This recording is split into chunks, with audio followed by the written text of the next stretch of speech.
praise your name.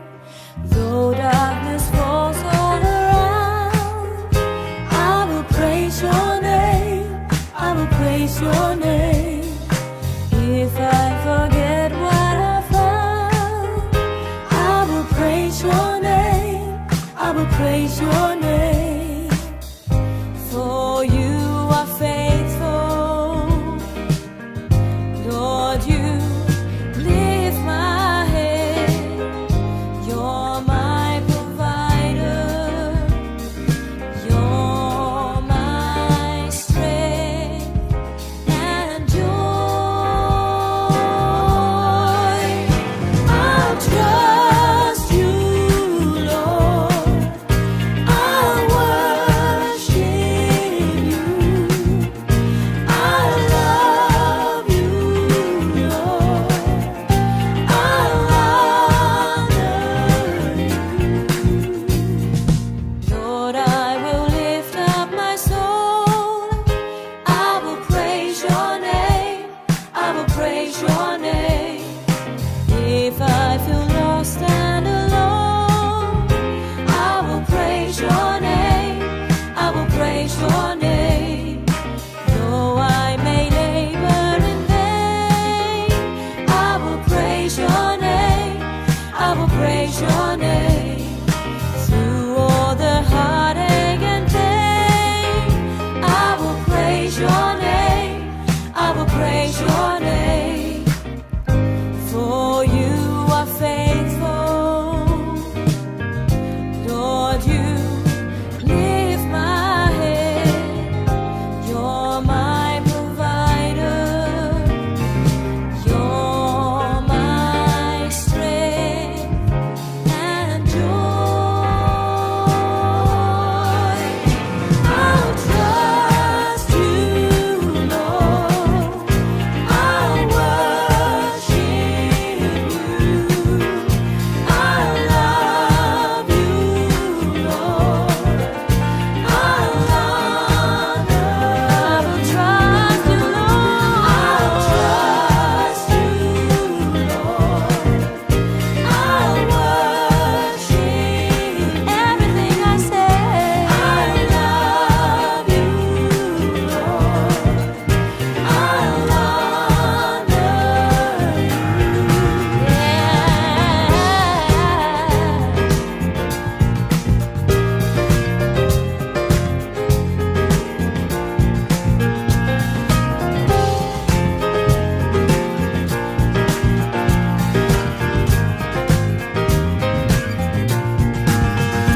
I'll trust, never let me go.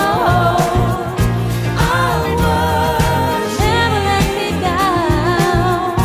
I'll love, forever I will love you. I'll love, I'll trust every hour, every day. I'll worship, that's why I worship you. I'll praise you, Lord. I'll honor you. Lord, I will lift up my song. I will praise your name. I will praise your name.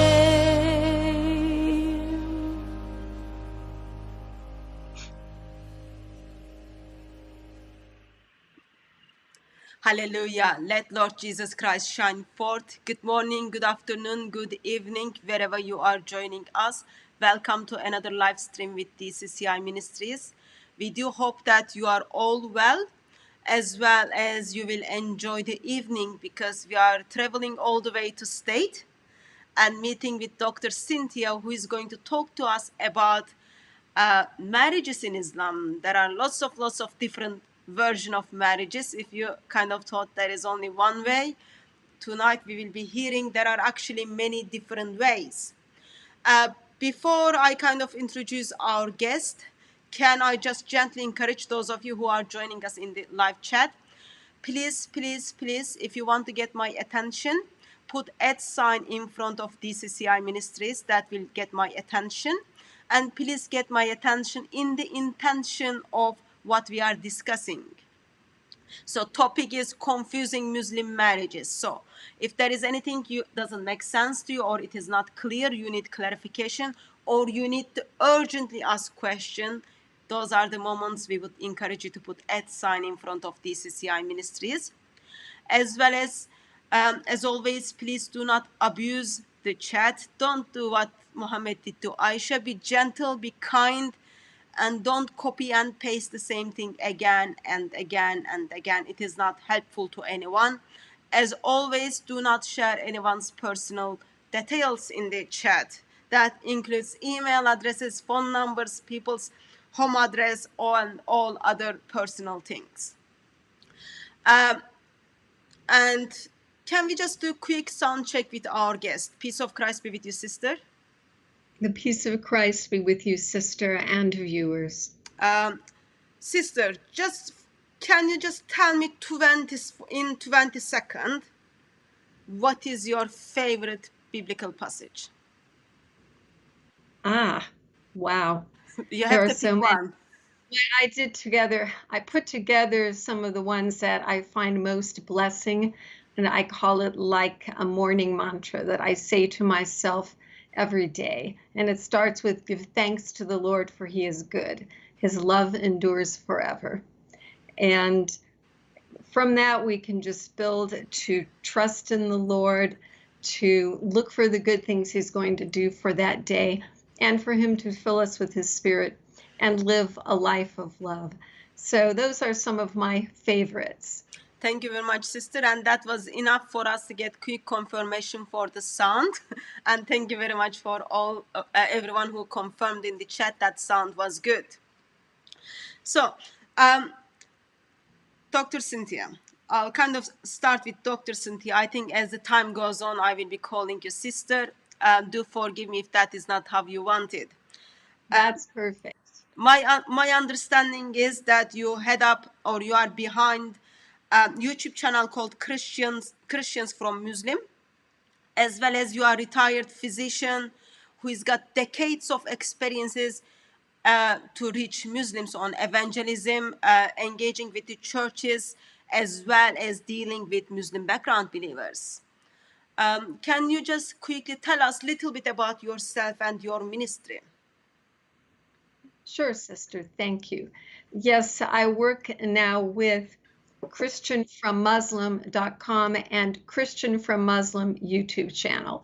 We have hundreds of videos on both of these that not only answer Muslim questions, but we have a full series of lessons for Christians who want to learn how to talk to Muslims, how to evangelize them, and how to disciple them, because the questions they have, the worldview they're coming from, is so different. You will somewhat learn that today as we go through their views of marriage and their kinds of marriage, but that's what the website and YouTube channel do.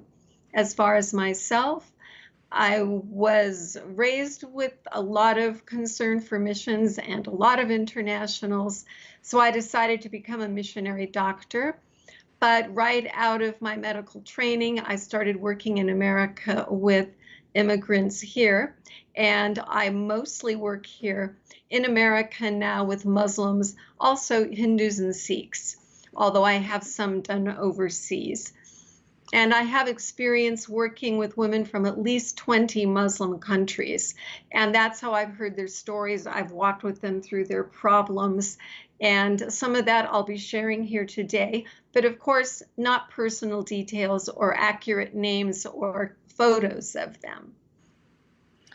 Thank you very much for that. So those of you who are watching us on YouTube, if you kind of have the view that evangelism is what's just happening at Speaker's Corner and you cannot stand what's happening at Speaker's Corner, please do go to description of this video where you will see link to Dr. Cynthia's YouTube channel and her website. That will help you to see different ways of evangelizing, and also as you heard, it will give you practical tips and encouragement how you can do evangelism, because there is no one formula. Every individual is unique because our God is unique. He made everyone differently. So check that out and prayerfully consider and do something about it, because there are lots of people who are dying and they don't know Lord Jesus Christ yet. And there are lots of people who are living their life without knowing Lord Jesus Christ. So those are good resources for you to check it out. Sister, you said you've been engaging with Muslim women couple of decades now, and you expressed that you are in touch with Muslims or ex-Muslim within 20 different countries. That's a lot of country. How do you reach those people? How did you get in contact with them? Well, that's part of the beauty. Most of them I met in America through my volunteer work with a ministry where we mentor, we tutor, we help refugees and get settled here, and also just making friends and frankly some family members. So that's how I've gathered my experience. And I would like to say, as far as the different approaches of evangelism, we believe in our ministry that every time we're with a Muslim, we should do one of three things. We should build bridges, that is, do like Jesus told us to do, let people know that we love them, that we cared, or that there's some connection. The second thing is to share truth, especially share the gospel. And the third thing is to challenge Islam. I like it when we can do those three in order, because then we have a very solid foundation.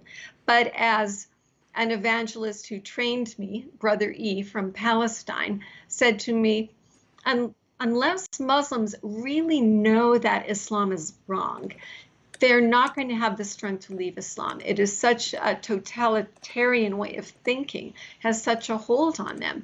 And it's so fearful to leave that sooner or later, they do need to understand that Islam is wrong. And I'm sure people have examples where somebody never heard that and they just said, I saw a dream or vision of Jesus. But usually somewhere along the road, they at least had doubts about Islam. So the message I'm going to share today fits with exposing or challenging Islam. And the reason that I'm doing this, and maybe, Sister, you want to put up the first slide. I'm talking about confusing Muslim marriages because coming to it as an American or a Westerner, we are so confused. We're not expecting. It's like beyond our belief, out of what we would ever think or ask. So for people that I'm training that work with Muslims, they do need to understand that, because as you can see, are the slides visible to the audience? Yes, so we are on the first slide, just the title. Let's go to the second one. So I am going to give some true examples of cases that I know. I'll also be talking about principles and showing how the two work together. Now, to some degree, those Christians who know Ephesians 5 know that it says it's a shame, like haram, even to talk about the things that unbelievers do in secret. And a lot of what we will be talking about is kind of shameful. But we do need to talk about it because Ephesians 5 also says that we need to have nothing to do with these deeds, but expose them. And it says we need to shine light in these dark places so that the people can see it. So that's what we're trying to do. We're not trying to gloat over these sad situations, but to let people see them. And also, as Proverb 31 tells us, we who have the ability and the freedom need to speak for those who have no voice. That is part of our Christian calling. And when I see what's happened to so many of my dear Muslim sisters and how they have been treated and how they're trapped in the system, yes, I would like people to know about it. I would like them to see that this is wrong and there is a better way to live.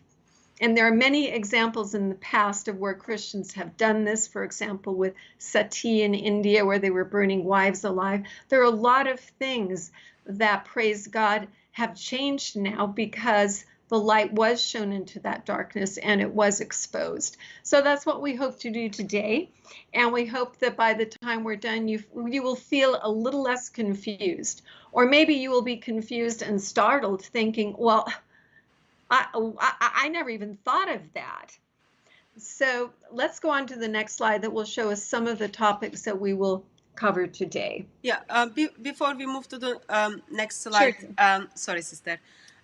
So those of you who are joining us in the chat, as I said, our topic is confusing Muslim marriages, and we will be looking at a couple of different topics under this. So if you want to get my attention and then ask question to Dr. Cynthia, please put @ in front of your DCCI ministry, in front of DCCI ministries.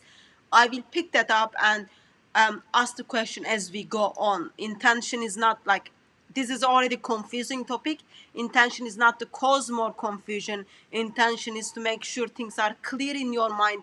As you make Muslims confused, you can use those things. So don't forget to kind of just jump in and then bring up your questions, and then I will cut off our speaker and then I will ask the questions. Yes, sister, I am on the slide 3 right now. You're on the what? I am on the slide 3.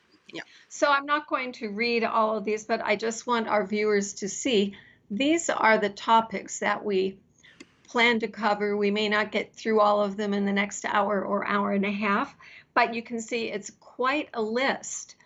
And if you go to the next slide, sister, it shows like a grid paper, a graph paper, and it says married or not, check one box. Well, that's the way Americans think about it. That's the way I used to think about it, very binary. Binary is a word people like to use now, which means one thing or the other. And that's what I was thinking. And I'm sure if our American and European and British viewers raised their hands, that's probably the way most of us are thinking, unless we have a lot of experience with Islam. Then we can see that there are some kind of gray zones where you're not really sure if they're married or what kind of marriage it is. So we're hoping that today will enlighten you on the principles of these kinds of marriages, and I will be giving you examples of many of these kinds of marriages. So am I right to understand that we are not only going to talk about the teachings of Islam, but also how it has been practiced in the life of Muslims and what is their experiences, correct? Exactly. Okay.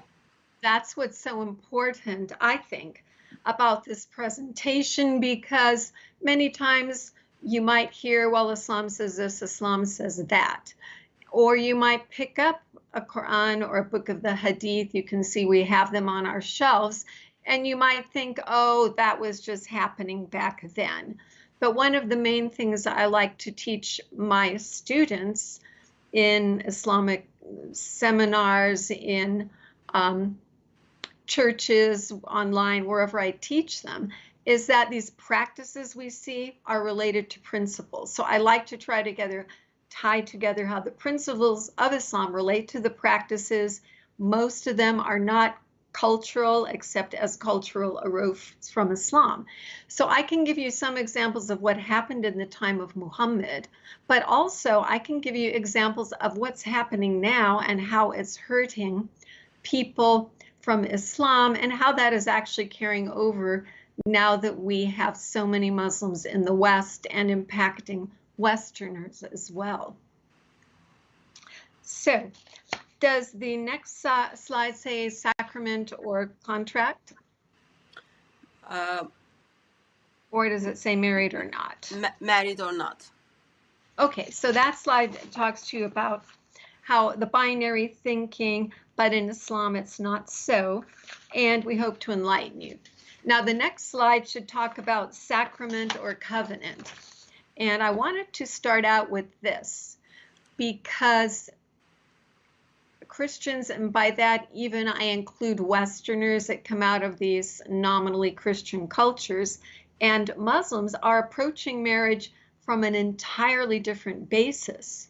And this, I didn't realize myself until maybe 20 years ago, that for Christians, those of you who are watching, you're probably thinking, well, of course, marriage is a sacrament. And those of you who are Muslim that are watching are probably thinking, well, of course, marriage is a contract like other contracts. So this is a big difference in our way of thinking that we need to consider from the very beginning, because it impacts all the other kinds of marriages. Let's go to the next slide, which says, let's make a deal. And that's what the marriage contract is. It's a deal that is made theoretically between the bride, but in practice, probably most of the time between her adult male relatives and the groom or the groom's family. The next slide gives you a couple of thoughts about that. It says, sounds good. Well, when I first discussed this with some of the students I was mentoring from Saudi Arabia, and they were explaining, oh yeah, when I get married, I want this, this is going to happen. And I thought, there are some benefits to being clear right up front. You know, what is it that you want out of a marriage? And we don't necessarily have that built into Christian marriages, although I think a lot of pastors and marriage counselors do that in premarital counseling. And also we have prenuptial agreements usually when there are a substantial amount of assets to be involved. But for Muslims, it is a contract. And what I found is it's not only good just to know about, but also to talk to your Muslim friends about it. It's a good discussion point, especially if you are talking with young women. But you could also do this with married people. What was in your marriage contract? It's out of interest. And then that is actually kind of a bridge for you to do what in our ministry we call turnabout, where then you have your turn to explain how Christians see marriage. And believe it or not, that is a huge and important thing that can influence Muslims. I know of some that were astounded to find out what Christian marriage is and how it's different. So that's a good thing to keep in, so you understand where they're coming from, but also so you can make friends and ask about what they are thinking. But if you go on to the next slide, you'll see a couple of marriage contracts. These were just pulled off the internet. They're only one page. They're not thorough. But you can see the kinds of things that a modern English marriage contract for Muslims would have in it. That includes the statistics and, the demographics of who you are, your name, your age, that sort of thing. It also talks about something called the mahr. And I'm sure you've heard this on Harun's and other channels before. It's kind of a dowry. And in the marriage contract, you can discuss how much money is being presented up front. In this case, the money goes from the groom's family to the bride's family, but they can have some wiggle room and say, well, we'll give you this much now, but if you divorce, you can get the rest, or if you need it later. And you can see that can be problematic. But I'm letting you know that's one of the things in the marriage contract. We will come back to the mahr, and you will see how many problems that actually starts. We might have as a Christian corollary, it's not anything written in the Bible, but a lot of women have what's called a nest egg. And that means something that they can fall back on if there's a problem, which is the original idea of the mahr, that the woman has some security. And partly that's sad to say, because divorce has been so frequent and easy in Islam, and there's a lot of insecurity. So the woman or the father who's making the contract for the woman wants to be sure that she has some money available to her if she does get divorced and basically homeless. Okay, so let's look a little deeper into the contract with the next slide. You can see that when you make a list of this is what I want, and there's a list of this is what I want, a couple of things happen. You come to a marriage with expectations. Some of them may not be realistic and possibly can't even be fulfilled, but you feel like that is your right because of the contract. And to some degree, that sets up a husband and wife as adversaries. By that, I mean on different sides. This is what I expect from you. This is what I want. This is what you promised, and vice versa. But one really difficult, we might say, snafu or catch is that women can request that men, that they will be the only wife. I've had several single women tell me, in my marriage contract, I will be the only wife. But look at the next slide and you will see what happens. We can't always enforce compliance on that because it's sort of like in America, they might have this in Britain too, you can't be forced to sign away your rights. And so it is with Islamic law. So if, if, for example, I enter into a contract with my boss that I won't sue him, he can do anything to me, well, that doesn't necessarily hold up if he does something illegal. And so you see here, now this came from a modern fatwa book about women, IFRW. You will see this coming up several times. That's Islamic fatwa regarding women. Fatawa is the plural. So the book has a lot of fatwa. So this is current, and it's out of Saudi Arabia in 2003. So if you read it, it says, this is a woman who is saying, my husband wants to take another wife, and I have done everything. He has no complaint against me. And the fatwa came down. You do not have the right to prevent him from marrying again, no matter what your activities toward him. He may desire more children, or he just may find that having only one wife does not keep him chaste.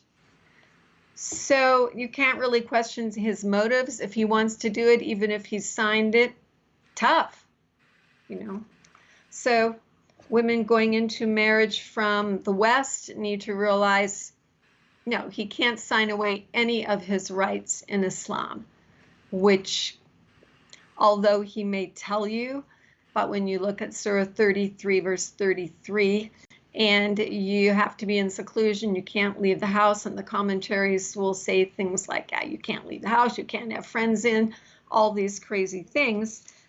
His rights on you cannot be disregarded with that, with the contract. Okay, now the next slide is just kind of a side thought.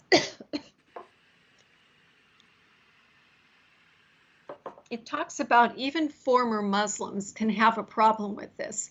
And I'm mentioning this, I'm not saying all former Muslims have problems. I'm not even saying all Muslims have problems in their marriages and that they don't have any traditional marriage. I'm saying that, sorry, allergy.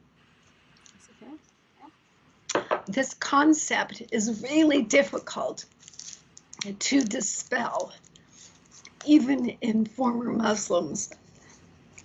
Could you take over for a second there, Hatun? Yeah, that's okay, sorry.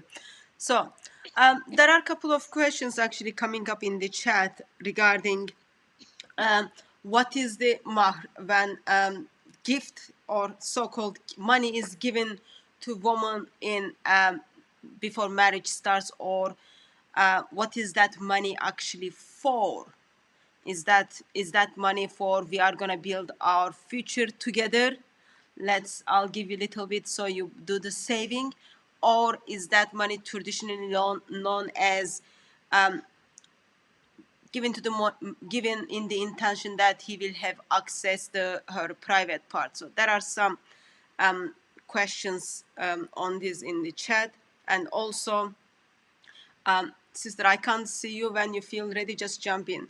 Also, there is another comment is coming on.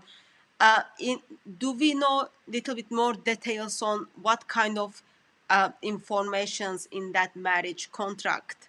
So we saw 2 pages, but for example, anything in that marriage contract that I am going to spend all my life with you and we do our part in a best way that we can save this marriage and we die together as a husband and wife. Such those basic informations in that contract. Or I don't know, such kind of vows, husband and wife next to one another. Yeah, let's look at that in detail, those 2 questions. So the first is about the purpose of the mahr. And people that are kind of cynical about Islamic marriage say that the whole thing is to give the man exclusive access to the woman's sexual arrangement, her plumbing, whatever.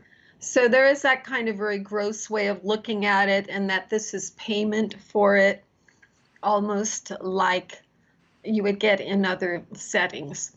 So that's the mercenary way of looking. The nicer way of looking is that it is security for the woman. It's meant to be for her. Now, there are a couple of exceptions coming up as we talk about difficult marriages, and I'd like to delay discussing about what the mahr is for in those cases, how it can be used. And we will come to that, but I'd rather do it in the whole setting of that situation so it makes more sense. The second question was, what else could be involved in it? I'm certainly not a Sharia lawyer. My understanding is that they can be different. That my understanding is there are some definite parts in it. Like if you read one of those, it says the woman cannot marry any non-Muslim. But in the male's one, it says he can marry a Christian or Jew, but no Buddhists, no mushrikeen, no atheists, none of that. So there are some kind of general things, but I believe that you can, according to, my friends saying that, yeah, you can put specific things in it. You could put in it that my husband will spend every night with me, or you could put in it that my wife won't leave the house, or you could put in it my wife has the right to work. But the point is, the worry there is that according to modern fatwa, that doesn't matter. He can't sign away his rights. So you just, it would depend on the largesse or the goodness of the man you married. So I think this contract, although it sounds really good and I like a lot about it, and maybe Christians can learn a little from it about discussing their wants pre-marriage, but it really doesn't give you the security that you're hoping for as a Muslim woman. So that's my point here. And I will tell you how it's come up with some people I know later. Okay, thank you. So Okay. we are in slide 12 on the marriage contract. Right. Now let's go on to the next one. That's all I want to say about that for now. The other one is about vows. And the marriage contract does not incorporate vows. So this is why I'm saying we've got a totally different way of looking at it, whether it's a sacrament or a contract. If it's a sacrament, it's supposed to be something between you and your spouse and God, and you promise, you make some vows. I walked through this whole process with a woman who had converted from Islam and was going to marry a Christian, and she was shocked that there were vows. She wasn't even all that comfortable with it, because you have to make these promises that in Islam you don't have to make. So a couple of the slides that I have put out do have excerpts from the vows that we have in Christian faith that Muslims don't have. But things like, I will stay to you only until death do us part. These are things we take for granted as Christians, but they don't really have. Maybe they could put it in the contract, but again, the security is not there. So we're seeing it as before God, and we're seeing it as by God's grace, we're going to stay married for life. It's kind of a holy, or at least a special union. That's marriage. In Islam, it's a business deal, and a lot of business deals fall through. And I do have, evidence to support that. But that's just to get you to see, wow, we're coming at it from the right and the left. And you can see why people get confused. So let's look at the next slide. Slide number I told 4. you- Number 14. Again, please excuse that I have a throat lozenge. That's fine. It should say I do at the top. Yep. Okay, so this particular case where I was walking with this young woman through her marriage, we were out shopping for her trousseau, and in the mall came on this song, ABBA. Has anyone heard the I Do song? I do, I do, I do, I do, I do. So I said to her, oh, we're shopping for your trousseau, and there's the I do song. That's what we say when you get married. She said, what? I said, yeah, the minister asks if you will marry this man, and you say, I do, right? And she said, no, no, no, no, no. In Islam, we say no.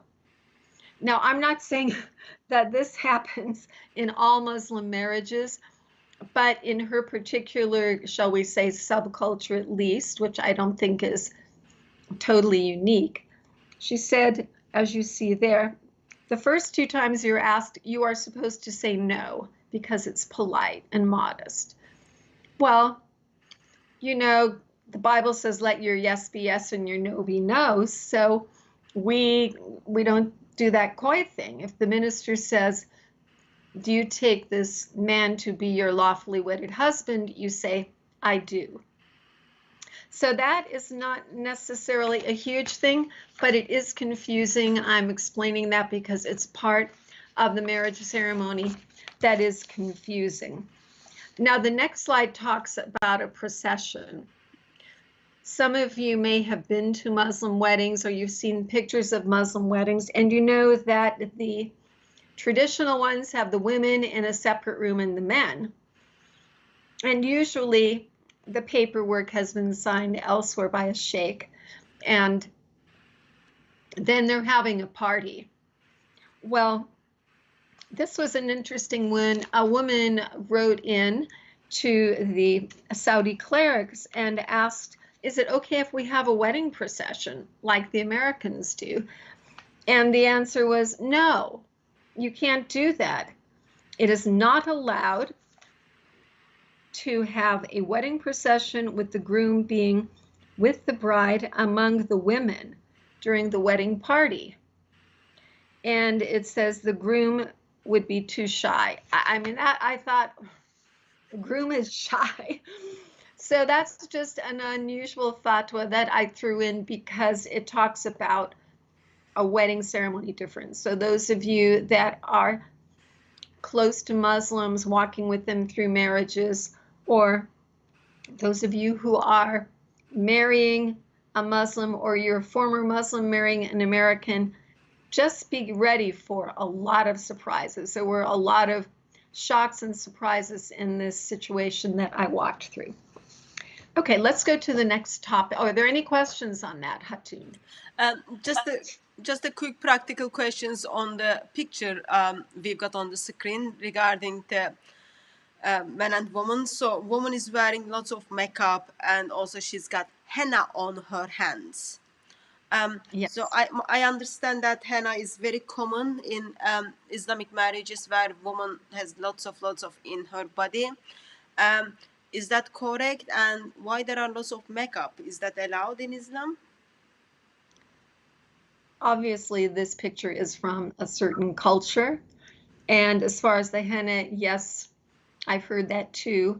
I don't know if they have it all over their body, but I know that henna parties are popular a day or two before the wedding. It's kind of like a bridal shower. The bride's friends come over and do that. I don't think every wedding does, but I think that is just kind of a fun thing that they do. And I sort of, I wouldn't mind going to a party like that. I don't think it's unchristian or whatever. It's not a permanent tattoo. It's just a fun decoration. I've had Muslims do it to me. Not a problem. But as far as the makeup, yes, this woman is dressed, I would say, like somebody from the Gulf. My experience is that women from Saudi Arabia, Kuwait, and Persia or Iran are going to dress very elegantly for their wedding, and makeup is a huge part of it. More than we do as Americans. We look kind of simple compared to that. So I would say that I didn't mention this, but maybe you've heard this already, viewers, that there is not just one kind of Islam.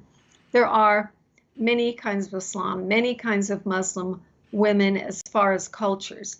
Now, yes, we're talking about some cultural practices today that are across Islam, but things about how much of the body you cover. I mean, you may have seen some Muslim tribes in Africa where the women are topless, but they wear hijab. So things are applied differently throughout the Muslim world.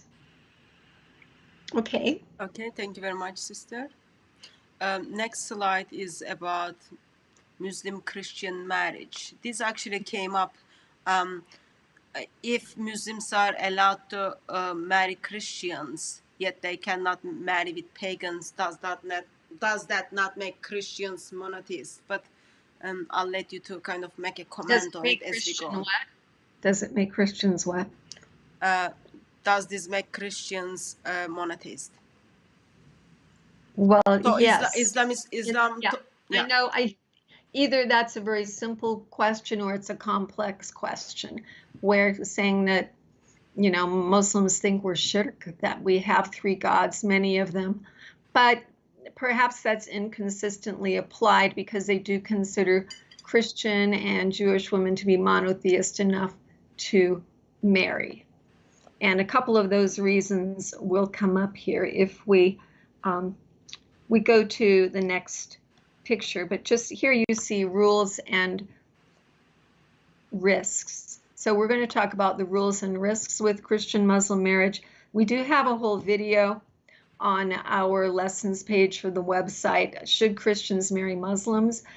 So we're not going to cover everything in this topic today, but I did want to cover a couple of things so that you can get an idea of the legality of it and the risks. So it is the rules and the risks, not a whole bunch of testimonies like we have online. So as you see in the next one where it says a Muslim man can marry a Christian woman, and that's Quran, Surah 5, verse 5. And the reasons that have been bandied about is that it helps spread Islam. This is a good way to spread Islam, to marry a lot, to take, some people would say, women from the Christian tribe, bring them into your tribe, and have them make babies for Islam. So that's one of the reasons. It's felt that the man is not really at risk marrying a Christian woman. He can let her practice her faith, although in the other video discussion we talk about where that doesn't usually work out well. But in theory, he can do that. And at this time, many women are being seduced to marry Muslim men. It is actually on one of their agendas, probably more than one of their agendas for spreading Islam in the West, is to marry Western women. They don't give them the full picture of Islam.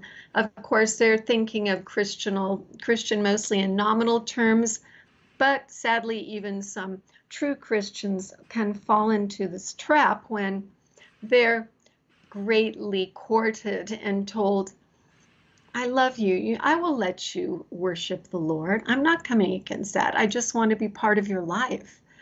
And we'll put it in the contract. So there are some very convincing things that can be said.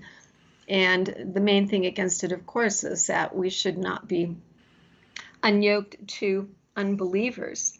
But the other topic this brings up is less romantic. It's called love jihad. And in love jihad, it has to do with basically women being either groomed gradually, little by little, to marry a Muslim man if they are Christian or Jewish. If they're polytheists in India, they're having this problem. If a Muslim guy wants to marry a Hindu, he has to convert her first, or it's bad news. And there's a case where at least one got killed for not converting, and he couldn't handle it. But we know from the Boko Haram in Nigeria, I personally know a family of Egyptians whose daughter they was threatened to kidnap. They actually tried to kidnap his daughter. What they do commonly in Egypt is, and India, kidnap women, marry them, and halas, that's it. They're either converted to Muslim and they send a letter to the families, or they just keep it. And in most of these cultures, they're not as open as America. I was speaking to a Nigerian about the kidnappings and forced marriages in Nigeria, like the Boko Haram and the girls that were kidnapped from the school that are Christian. And I said, isn't it true that if they get rescued and they go back, they're considered tainted and, and not really marriage material? And he said, yes. So that really destroys lives. I wish that Islam did not give them the right to marry Christian women, because that puts us at risk. Although they could, just, I guess, try to force them to convert anyway, like they have done with some in India. So this family whose daughter was attempted to be kidnapped did move to America. Thank God for America. But it's sort of like the way Hatun is fighting to preserve the rights in America. In Britain, we need to preserve our rights here too, because this is the last place, where we can live as Christians in some degree of safety and say what we believe. So if that's taken away from us here, we're in big trouble. As the woman I disciple online in our videos says, she's a Muslim who became a Christian. She says, Cynthia, if Islam gets control or influence in America, women will become nothing again. And she's so happy to have moved to America because she doesn't feel that oppression that she felt overseas. So is there a question on that before we go on to women? Women marrying? The next slide.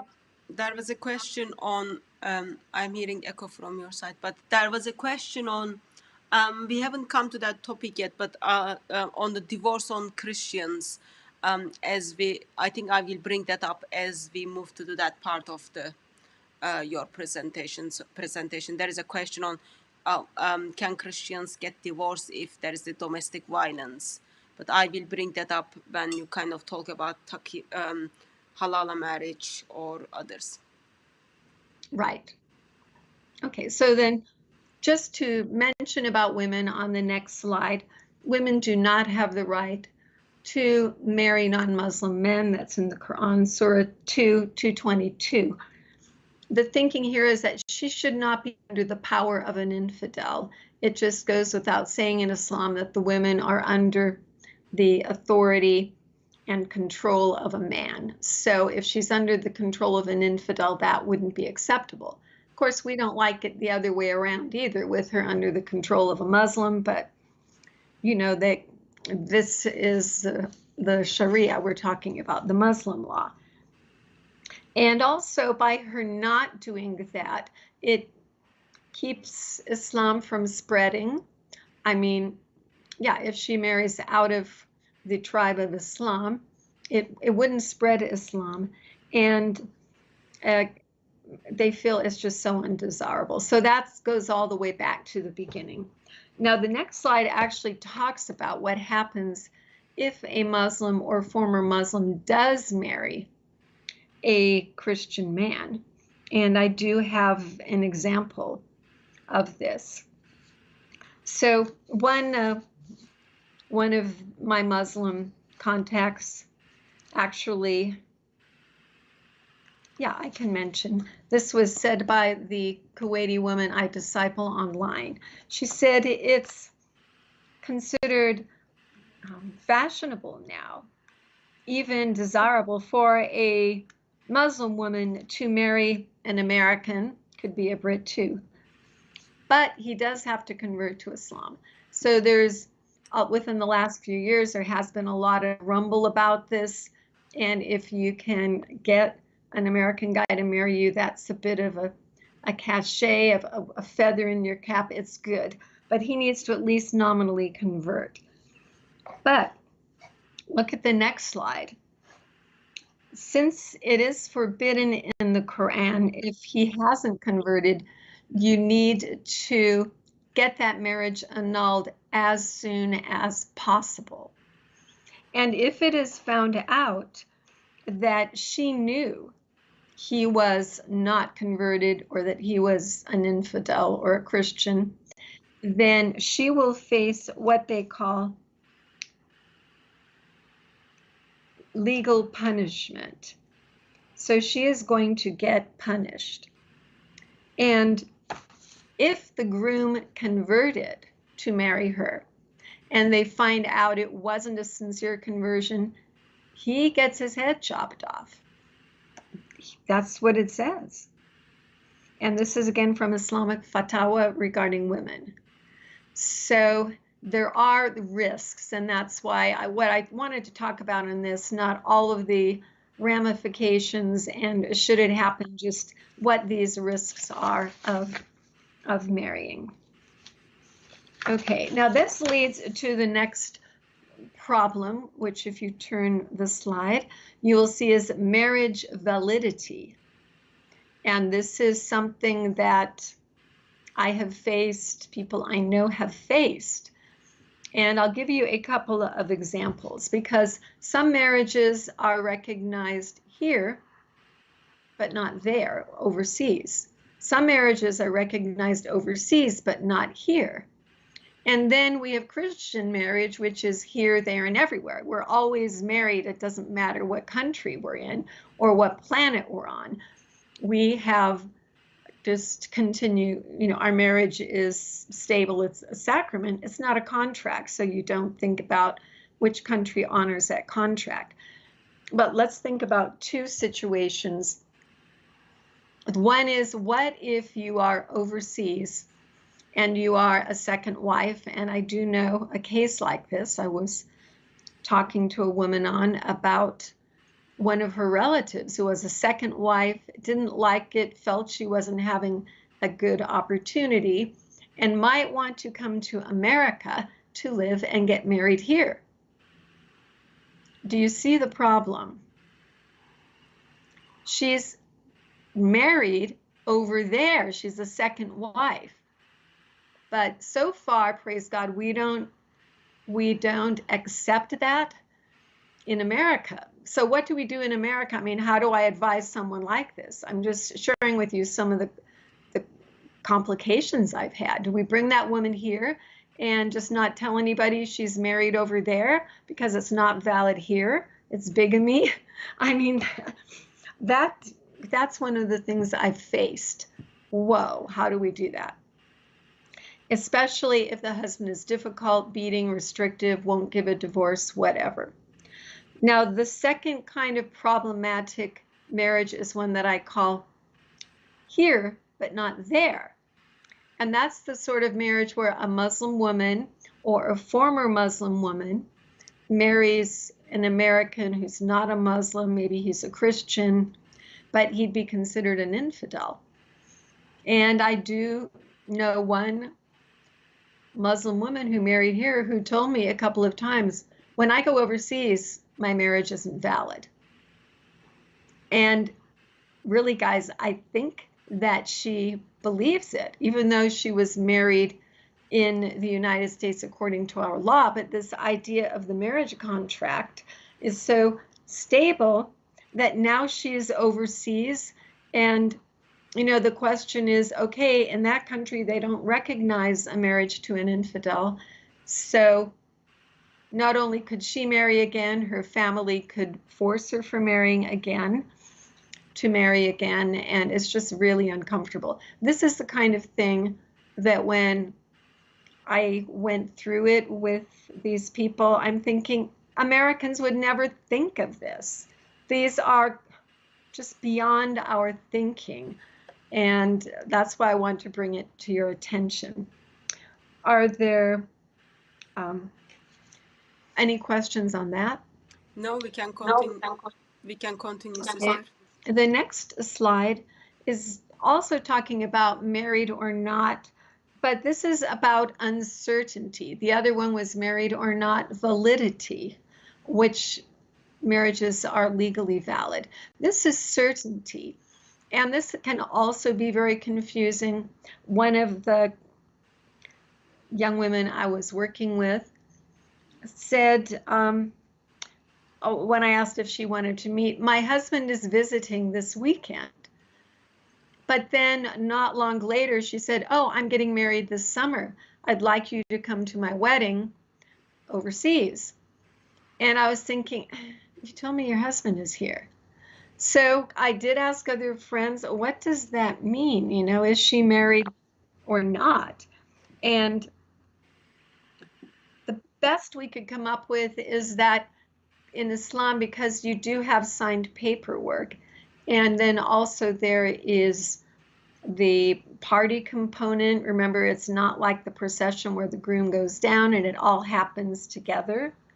That possibly either there was a temporary marriage, which we'll talk about later, or there was some kind of paperwork, but no party and reception. So that's something you could also find confusing. And not only did I find it confusing, but a former Muslim who knew both of us was talking with me, and she said, oh, we need to get her a better husband. And I'm thinking, well, if she's already married, Christians, we don't go around trying to find husbands for people that are already married. So that also reflects some of the uncertainties, some of the ideas of contract versus sacrament that we face as Westerners working in the Muslim world. Any question about that, or we can go on to the next topic, which is family influence. No, it just give me the idea that like you buy, I don't know, you buy like a t-shirt and you don't like this t-shirt, and then you say, okay, I'm gonna get better t-shirt, and then you go and then visit another shop and then buy another t-shirt, or you go and buy hummus from Waitrose. You don't like that one, you say, yeah, M&S hummus is better, you go and get it from M&S. It seems the same. Or we need to get her a better husband, so we need to go to the different shop to get a better husband. And I can understand that with Islamic thinking, because it's a contract, you're not living up to your side of the bargain, or men have the right to divorce for any reason. But coming from somebody who had become a Christian, it just showed that ideology is very difficult to bring back to the idea that it's a sacrament. Yeah. Okay, so the next one, I decided to cluster together 3 kinds of things under family influence. That would be arranged marriages, child marriages, and incestuous marriages. So arranged marriages are probably less common than they were before, but they still do happen. A lot of times what I hear, and I'm sure Hatun has many examples as well, there is an introduction, usually through the families or somebody else, a friend of the family. So it's not like, Jacob and Leah, where you're marrying somebody that you never met, but there usually is that kind of an introduction where the ones I hear that you do kind of have a right of refusal. But what happens is these tend to be presented in young girls.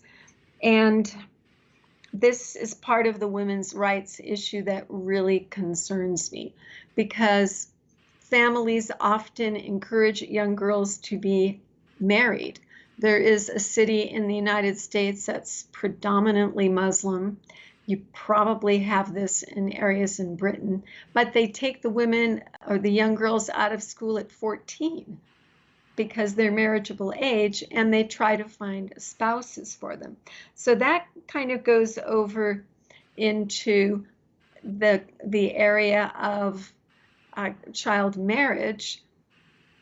And what happens, you can see here with arranged marriage, is if you have young girls, you find that they're not really getting educated.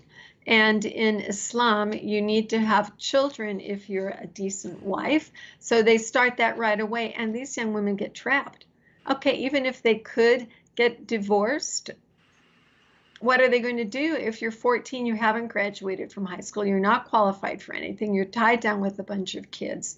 So that is a concern of family arranged marriages, is this idea of women that are trapped. And then when we're counseling these women, as maybe Hatun is, and as I sometimes am, you're thinking, what can you tell women when they are trapped like that? You know, we can say women's rights, whatever, but it is challenging. So a lot of prayer and wisdom is needed. And on the next slide, we talk a little more about it because of marriage with relatives. So since parents are worried, I don't know if you've heard of the idea of urd. I'm not sure I'm saying it right, but urd. But the concept basically is that the honor of the family depends on the behavior of the women, which is such a double standard. The guys can do almost whatever they want, but you've got to have your women pure. So that means when your young girls get towards marriageable age, you have to think about it seriously. In some countries, they do it even before they hit puberty, just to be sure. So what are the opportunities there? Well, that's why we get relatives. And I will tell you, I'm not surprised that often the women that I meet are married to first cousins, and their mothers were married to first cousins, and everybody's married to cousins. There are a couple of reasons for that. One is early on, when you have large family gatherings, it's possible that the girl cousins meet the boy cousins. Yeah, at a certain time, they need to be a little more sequestered. But before the age of hijab and stuff, they meet them. And then the aunts talk, and people start thinking, oh, your boy and my girl, blah, blah, blah. You know, this is discussion in family gatherings. I'm not sure how many of you have been a lot in Arab cultures, but I think you will agree with me if you have, that there is an awful lot of discussion about marriage and who should, you know, do this or that, because a lot of the women have not had the benefit of education. So that's how the family is involved. Then the family decides the mahar. Another reason that people tend to marry their relatives is because you really don't want that mahar to leave your extended family, your tribe. And if you allow your woman to marry some other group in your culture, they have control over the mahar. I mean, yeah, theoretically, the mahar is for the woman, but as you are finding out, it doesn't always work that way. So it's nice to keep that money in the family. Why? Because that man may divorce the wife and may keep it, even though he shouldn't. So there's the mahar motive for intermarriage. And I'm telling you, as you probably already know, it is not good to keep intermarrying. It's very bad. The problems that are very common in Muslims in the Middle East, especially deafness. There's a huge hospital research institute entirely related to deafness. And I do know one of my Muslim friend's son has severe deafness. And another one is blood diseases, that kinds of anemias. And then in general, it's just thought if you keep marrying your relatives, your IQ is not benefited by that.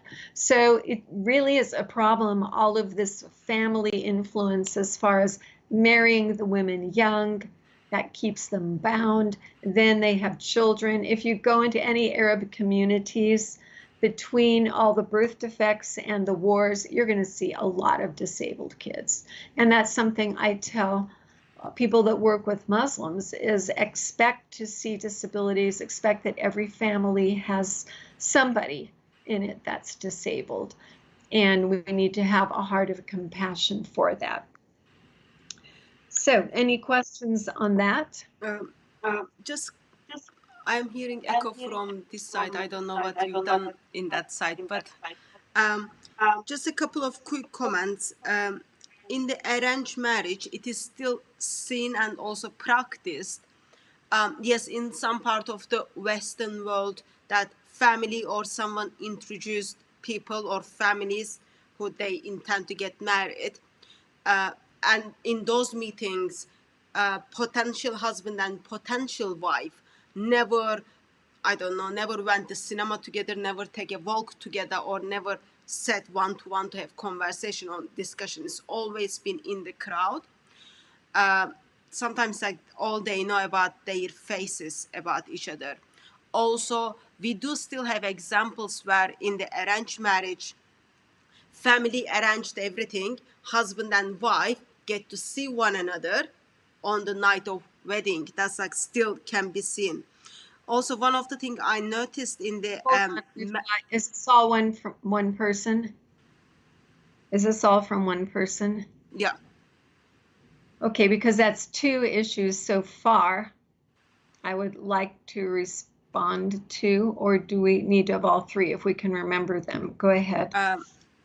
Let me make the last point as well, and then also another thing I noticed regarding the arranged marriage is marrying with the relative. One of the thing in Muslim mind is there is a shame and honor culture. If you marry with someone who is your relative or who is your close family circle, it is practically kind of very shameful for you to divorce that person or that person to be asked for divorce, because that brings whole shame and honor to the community. Brings shame to the community. So you do your best, even there is abuse or lots of other things going on, you do your part to keep that marriage because you don't want to bring shame to the whole community and whole relatives. Do you want to make any comment on anything I said, sister? Yeah, on all of them. Yeah. Let's deal with the last one about shame. Yes, that is important, and families do come up with that. But it's not just if you marry your relative.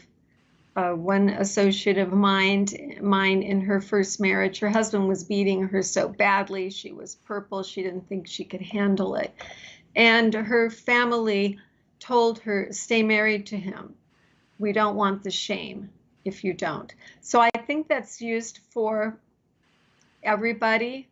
Yeah, I can think of other cases too, even in America, where the shame angle is brought up. I definitely agree. It's a shame and honor culture. So we'll talk more about some of the pressure on women not to divorce. But yeah, shame and honor is a good one.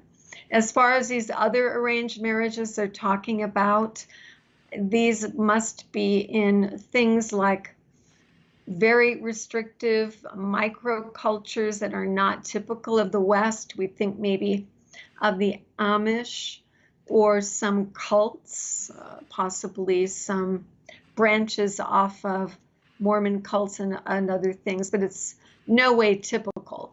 What might be typical is your friend knows somebody and they have you over to dinner with that person, you know, or maybe your cousin or something like that, very casually. But what he's describing is not generally reflective. It's an extreme exception of behavior that's not really acceptable as a Western norm. Okay. Does that answer them? Yeah. Just also another question on what is nikah? What is the definition for the nikah?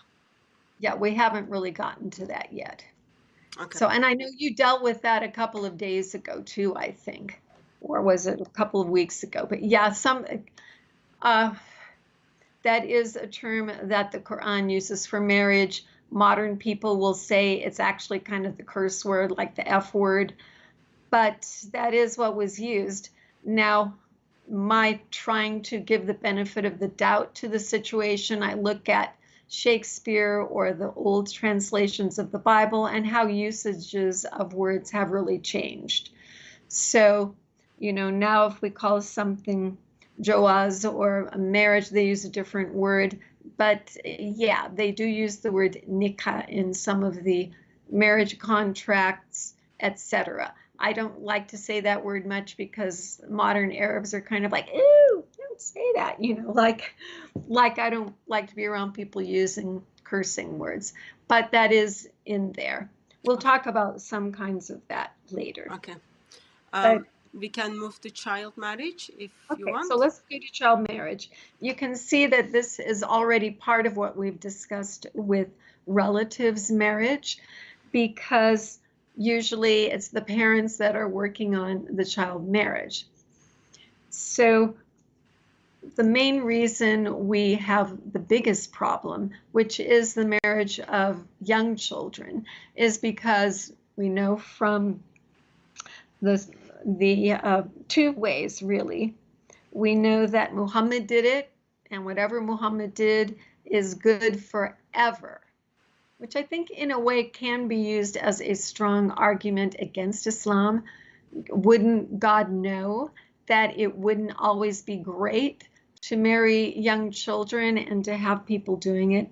But as has been discussed on this channel before, yes, Muhammad did marry Aisha when she was about 9, had some kind of sex with her, but not real intercourse till she was 9. So about 6, he connected with her. About 9, he actually married her. She was with her dolls. She was not interested. And I have a fairly contemporary example of that, of a woman in Iran whose parents arranged the marriage, and she was playing with dolls, and they brought this guy over to marry her. They'd arranged it. She just wanted to play with dolls.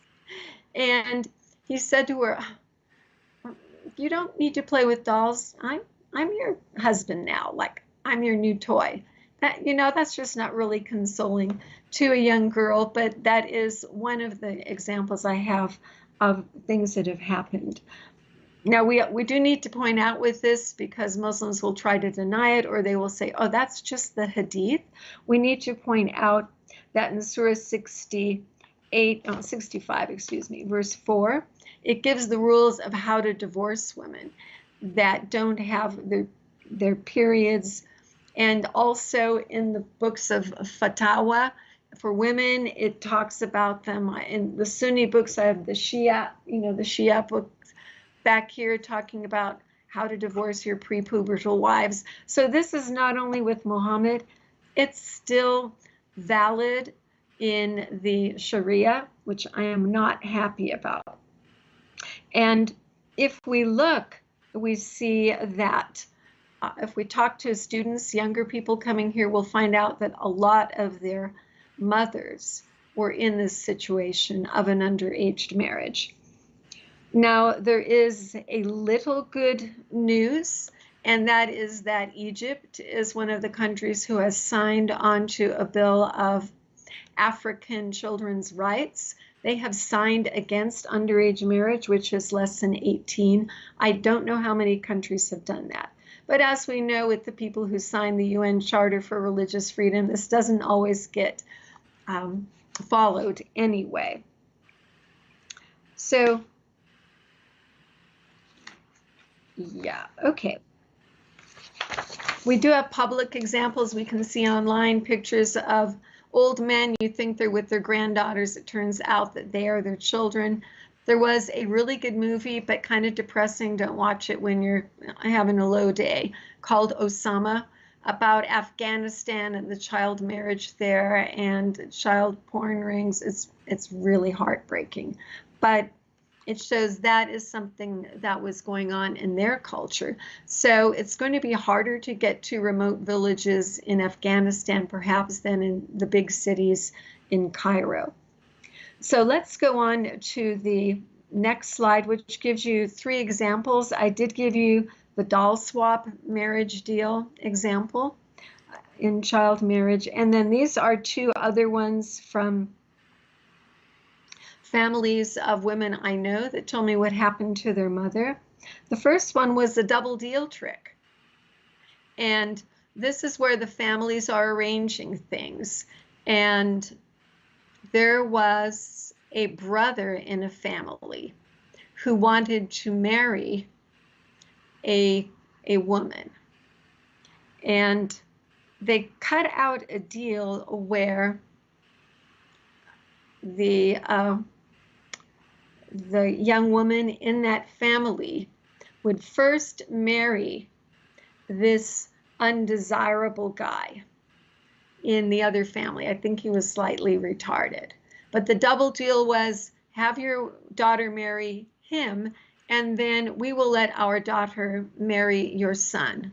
So there was a double deal. Guess what happened? After the first marriage, the family backed out on the second one. They didn't let their daughter marry this young man, but the innocent young woman was stuck with this retarded guy that she didn't choose. So that, you know, that's really bad parental influence in child marriage, I think. I mean, does anybody on the chat there think that's good? No, that was a dirty trick, a double deal. And then besides double deals, there's the financial deal. And the financial deal, one woman told me, when I was 15, my dad sold me like a dog to an old man. And, you know, she hated it. She was never happy in that marriage. And the double trick marriage didn't go well either. So the parents having the influence over these children does do bad things, and I've seen the results of it in several cases. Let's go on to the next one, which is halal incest, I call it. Halal meaning acceptable or good. And this is another thing that's like totally out of our minds, especially Christians, because we know Leviticus 18. When we're reading Leviticus 18, we go through there and think, oh my, you know, this is such a long, gross, boring list of you can't have sex with this person, you can't have it with that person, you can't have this. And you're thinking, well, why doesn't it just say, you know, marry a woman and that's it? But when you see what comes out of other cultures, you can see why sometimes explicit lists are necessary. So I gave you a copy here out of a book of, this is actually by Asistani. It's a Shia book. No, wait a minute. No, this is out of the 5 schools of Islamic law. It's a different book. So these are Sunni.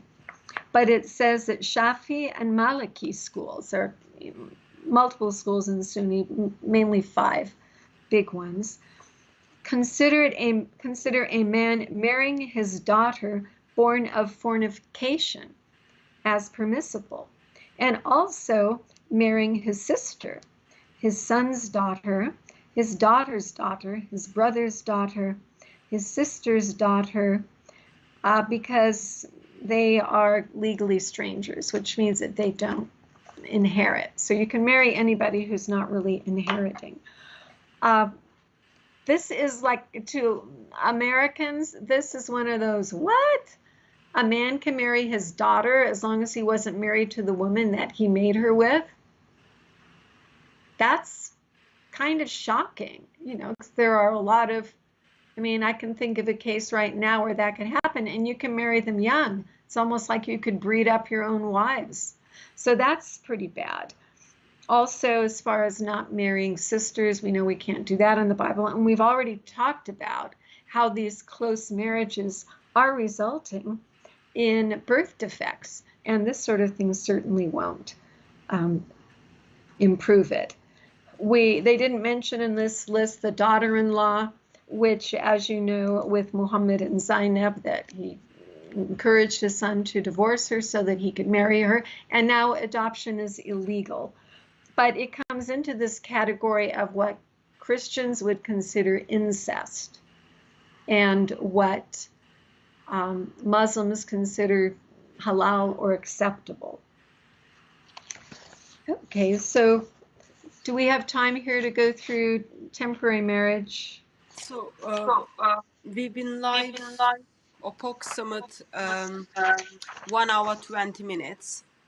Okay. I propose we stop here, and then maybe like all we covered, if you can make a comparison with kind of overall Christian marriage, so far what we covered and what Bible teaches on Christian marriage, and then we can have another session and then pick up where we left. What do you think, sister? I think we can do that. Let's see. It looks like we are about Halfway through the through. material that I want to cover. But maybe we could, since we're summarizing, we could look at the last two slides, which I put in as optional. They're a woman in white, and it's probably like slide 66 there. Yeah. Where it talks about why to get married. So we started out with the idea of how different the contract concept of marriage is with the sacrament concept. And then here, this gives you a little more idea of the Muslim idea of marriage. Most of us know that Islam is very family oriented. There are always good and bad things about it. And I'm not going to say there's nothing likable about Middle Eastern and Islamic culture. There are some good things, but there are some really, really challenging things. So in a way, it's good to honor marriage, but the extent to which they go isn't great, and the approach isn't great. So I put down here where it says, why get married? Do we have that slide up? Yeah. It says, Muhammad encouraged and patterned marriage. And Muhammad said, nikah, he was using that questionable Arabic word, is my sunnah. Whoever leaves my sunnah is not from amongst me. That shows how highly that he honored it. And in another book, he said, there is no foundation that has been built in Islam more loved by Allah than marriage. And some of you probably have heard the verse from the Quran, 30, verse 21, which sounds actually very good, that one of the good things God did was create for you wives so that you can live in peace and there can be harmony between you and repose, some rest and comfort. So there is this kind of view of marriage. And I mention that to you because remember the glowing way that marriage is presented, especially to Western women. There's a lot of recruiting going on, and we see this almost every day around us, of how women are being seduced with nice things like these verses. And in isolation, they might not sound too bad, but on the other hand, Muhammad was including multiple marriages, much marriage, and that kind of destroys this beautiful idea of the man and the woman.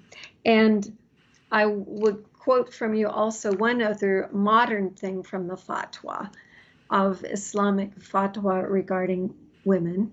It says, okay, they're asking, why do you marry a woman? And they give 4 reasons: her wealth, her lineage, her beauty, and her religion. And they say that mainly she should be married for her religion. So you can see that a wife is considered something good. If you read a lot of the other hadith, which we're not covering because this one is strictly related to marriage, but I have, and I know Hatun has other lectures we do talking about these difficult fatwa with women. But the idea that women is kind of a commodity, she is a tilth, She is a possession like donkeys. You marry her because she's beautiful, she's got a good family, she's got money, or she's religious. You see how that contrasts with the Christian idea, where when God created women and men, he created one man and one woman. And he said that Eve was a helper. That sometimes they say the old word is helpmate.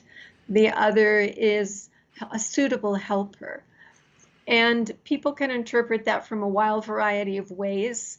I think in most circumstances nowadays, a helper is actually at the same or higher level, like if you're helping your kids with their homework or you help whatever. So, but there is some way that men and women can work together. They're seen, even Jesus confirms that the two are one flesh, and that should not be broken up. So our approach as Christians is that God created a man and woman in his image to work together in a monogamous relationship. And it's hard for us that come from Christian backgrounds to look at the Muslim marriage and see it as something different than a contract where a woman is, to some degree, a commodity. And I'll just leave you with this concept. Maybe we can talk about it again. But many or most Christians pray every day the Lord's Prayer. How many of you remember what it says in the Lord's Prayer? Your kingdom come, your will be done on earth as it is in heaven. And that has such a huge influence that we don't even think about or recognize. But when Christians are doing on earth as it is in heaven, we're trying to do on earth as it is in heaven. What are those things? And I'll let you think about those things, but those are things that we would say would be positive: being with God, learning things, understanding, fellowship with one another. It's a very intellectual and then heartwarming kind of experience. And yes, there's a lot of beautiful stuff, but there's no mention of sex. As most of you probably know, the Muslim view of paradise is so different. It's entirely sensual. And there's talk of how many virgins you get and the food and the water and all of that. So in closing, I will say, when a friend of mine was complaining to me that all her husband thought about was having sex with women, especially Russian women. And I said, you know, he's trying to do on earth as it is in heaven. And Muslim men are allowed to do that. So I leave you with that vision of what is the difference between the Christian vision of earth and of heaven, and Jesus telling us to bring his kingdom to earth, and what is the Muslim view. And I do believe that impacts marriage. Well, I thank everyone who stayed with us and watched these. Hopefully it will start sinking in. Maybe if we do this again later, you can have questions, or you can send them to DCCI, or you can send them to us. We'd love for you to watch more of our videos at Christian from Muslim YouTube and christianfrommuslim.com. Thank you. May God bless you and show you his truth and love. Thank you, sister. I've got one question which came up a couple of times. I will bring that up. And also, those of you who are watching us, you will see the description of Dr. Cynthia's YouTube channel and website on the description. Please do follow that up. So question is, as a Christian, do you encourage Christians to marry with Muslims, or Christians to have interfaith marriages? Absolutely not. Jesus told us to that light and darkness don't have fellowship, that we should not be unequally yoked with unbelievers. And when you think about what we're talking about of marriage as a sacrament, we need to have things in common so that we are helping each other in our work. We're not pulling different directions. We do have a whole lesson on our lessons page of the website. If you go down lessons, it says, should Christians marry Muslims? We also have like a 20-some page study guide on Should Christians Marry Muslims. These give a lot of examples, a lot of background information in it that's not even covered in the video. And we do have some short videos on the topic if you don't want to watch the full lesson. We have George Husnian and a Palestinian talking about it, and we have some other people giving their impressions, like George Saig. Both these Georges run ministries to Muslims, and a woman who's giving her opinion. So we do have a lot about that on our website. If you need more than just my answer of no, please don't. Thank you, sister. And this is serious last question. Does the triune God have different view of married man and woman versus single man and woman? And does the Lord Jesus Christ have different love and view towards married or single people? Very good question, because we just heard from Islam that marriage is not only highly honored, it's commanded. And there are other places where it says if a man's not marrying, he's not doing his Islamic duty. We don't have that in the Christian faith. Each person has their calling. I believe the Christian life is peace and purpose, peace with God, peace with inside our hearts, peace with each other, and we all have a purpose. And the Bible clearly does say that some people do have a calling not to be married. Now, I'm not saying that in the way it has been said traditionally in some churches, like the Catholic Church, where it around the mid-7th century forbid marriage if you wanted to serve God. I'm not saying it in that sense, but I'm saying absolutely God loves married and unmarried people all the same. He has a plan for you wherever you are.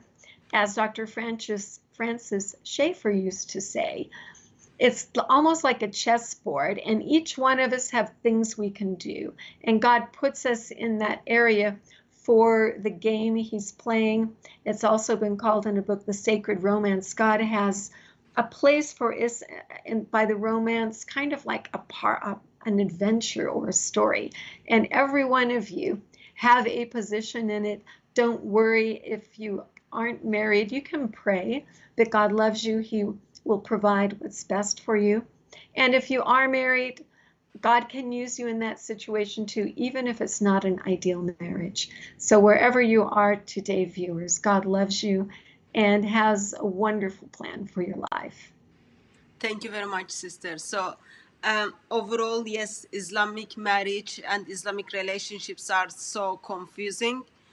But when we turn to Lord Jesus Christ, the main thing is, doesn't matter you are married, doesn't matter you are single, you are very much loved. And eternal Son of the Father gave himself for you and asked you to be his. So I'm guessing, and I'm sure we will have part 2 of this presentation again in coming weeks. Thank you very much everyone who joined us and took part in the chat. I was intentional. I don't think I missed any question, but if I do, we can take them and then bring them up in our next live stream when we have Dr. Cynthia. As I expressed, you can follow her work in the description of this video, and also subscribe to her YouTube channel to follow up what's coming. As always, beloved ones, Christ crucified, silent you with his love, and dear Muslim guests, we do hope that you give up, and we do pray that you give up this ideology and turn to eternal Son of the Father, because there is no life without him. Dr. Cynthia, thank you very much for joining us. God bless you all. So much. I enjoyed it.